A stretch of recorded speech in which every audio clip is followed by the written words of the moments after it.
All right, now we got to get back to hockey. There's some news swirling about the Toronto Maple Leafs, and I had to have my buddy Darren Dreger, our hockey insider, in to discuss this and a few other things too. But to lay out the news for everybody, Dregs, Brendan Shanahan, still the president of hockey operations for the Toronto Maple Leafs. His contract expires in June. Right. He has now been granted permission to speak to the New York Islanders about a role in their front office.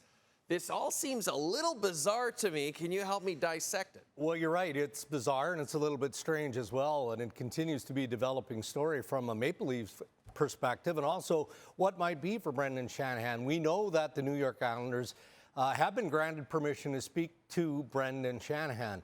The issue is, and where it turns bizarre, is Brendan Shanahan is still with the Toronto Maple Leafs and by extension the parent company, Maple Leaf Sports and Entertainment. Now, if we fast forward to what is expected, and maybe it appears to be somewhat common sense when you look at, all right, well, the Islanders, called the brass of Maple Leaf Sports and Entertainment, got permission. Does that mean that the Maple Leafs and the organization are now moving away from Brendan Shanahan, or is there more to come? And the more to come could happen on Thursday.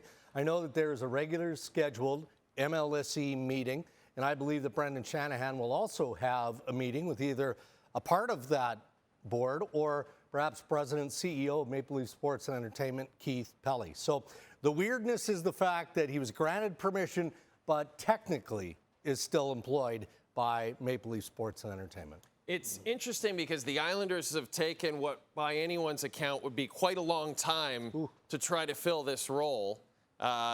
You know, if it were to come to fruition and Shanahan would be the president of the team, does that change their direction, do you think? A little bit. I mean, in the moment, they're looking for a general manager. And in the bigger picture, I mean, go back to our reporting on Kenny Holland, who's now with the Los Angeles Kings. Their interest in Holland was pretty obvious. They wanted a senior executive, someone to oversee hockey operations. Well, Ken Holland decides that that's not a perfect fit, so he shifts over to the interest in LA, and that's where he lands with the Kings. So at that point, the Islanders went, all right, well, we've more or less scoured the league, so let's now focus on hiring a GM. And I know that they've gone down the road on Marc Bergevin, who's also employed by the Los Angeles Kings. He has general manager experience, obviously, with the Montreal Canadiens.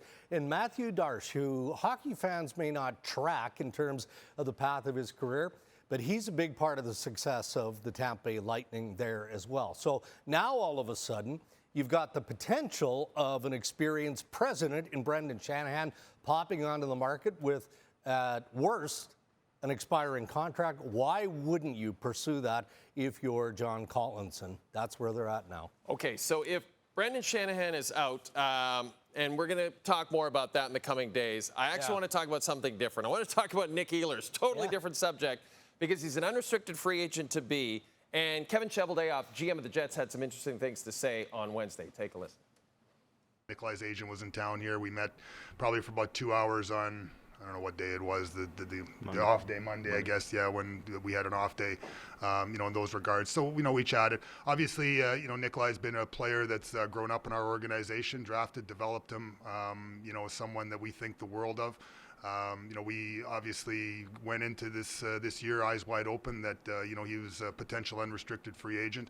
Players earn that opportunity, and when we get a chance, to talk to him, we'll put our best foot forward with him to try to make our case to be one of those guys that can be a unique Jet for life type player, and we'll see where it all goes there. But the relationship is great. And he did contribute to the success of this organization on many fronts, and we hope that that's something that can continue. As intriguing as Mitch Marner is and Sam Bennett is, I don't know if there's any more intriguing UFA this offseason than Nikolai Ehlers, simply because it's almost like there's still untapped potential still to come there.